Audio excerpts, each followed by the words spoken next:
Unless you've been tracked down by the TV licensed boogeyman, you're probably watching the Celebrity Traitors. You know what celebrities are like. They're two-faced. Everyone's favourite game of double, triple, quadruple bluff is back, and it's juicier than ever. This is by far the best season of the Traitors we've ever seen. Imagine all your favourite national treasures being openly duplicitous and stabbing each other in the back.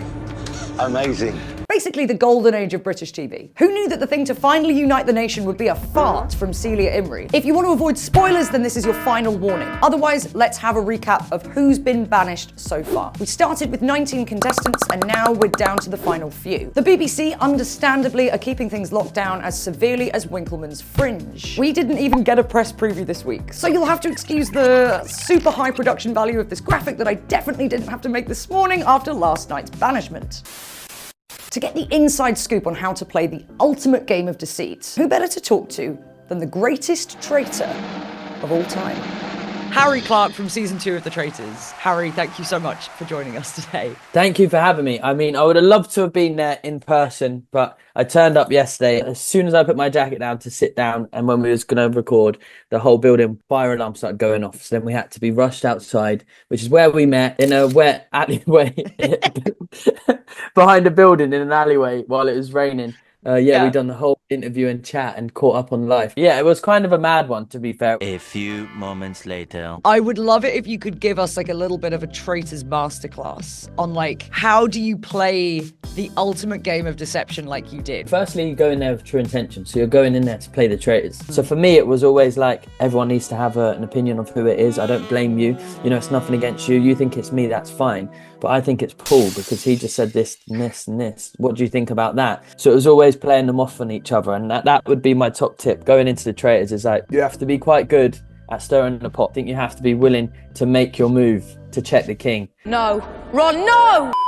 Now, I love the Traitors as much as the next person, but let's be honest, nobody's here for the challenges. I can't be the only one who went to make a cup of tea when Claudia rolled out that Trojan horse. The real reason we all watch the Traitors? The roundtables. That's where the fingerless gloves come off, and the players vote to banish a suspected traitor. And I think next time she goes snooping, she should look in the mirror. And it's here that the show really delivers its best and most memeable moments. I mean, A-star for Alan Carr's GCSE drama performance this season. It was a stretch for my acting ability. I don't know how Meryl Streep does it. How do you see the Traitors this season? Like, who's been playing the best game for you? Obviously, they're completely different to me because I would have backstabbed everyone else in that turret by now. Alan Carr, obviously, I think he's so bad he's good.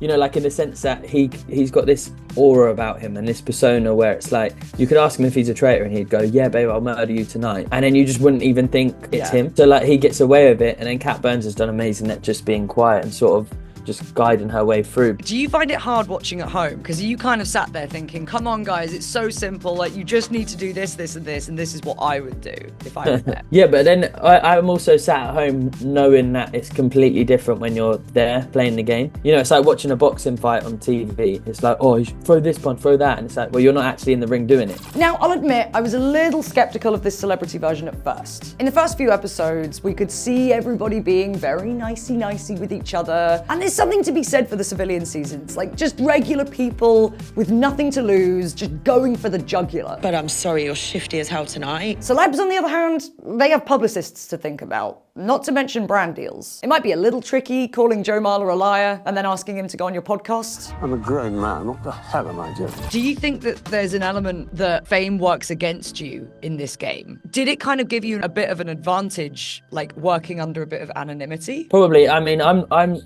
don't know how they would be. Like, for example, if it was me, I'd get rid of my mate straight away. If it was me and Paul going back, I'd backstab him straight away. There's no friends in that game. Just like Alan did to Paloma, I guess. That was the perfect move. Obviously, there's all these reports of like Alan and Paloma have had this falling out since the whole thing. I find that hard to watch without thinking about that piece of cinema in the finale of season 2 that you were in, where you betrayed Mollie. I am, and since the start, being a traitor. What would be your advice for contestants dealing with like the fallout of those kind of intense on-screen relationships? Mollie, for example, was amazing. She was like, you know, I'm just happy I got this far. And if anyone deserved to win, it was you. So it's like, when you have people like that, it makes it way easier for you because it is just a game. And I think if you're falling out with someone over it, then maybe you need to like grow up a little bit, you know, like it's not really something to fall out with people over. You've become like a national treasure kind of in your own right since The Traitors. If you were asked to go on a celebrity season of The Traitors, would you do it? Obviously, I would love to go back. Like, I watch it all of the time, and I watch the celebrity series, and I'm like, oh my gosh, I wish I was there because I would have done this, or I would have done that. But then it's also one of them things of like, no one's ever going to trust me again. If anyone knows who I am or has ever seen me play The Traitors, they're getting rid of me no matter what. There's nothing I can say for myself. What are your favourite moments from this season? What's been Jonathan Ross's most outrageous outfit? Which, by the way, surely has got to be a tactic in itself, right? Who's your top pick to win? Drop it in the comments below, along with any predictions you have for the final.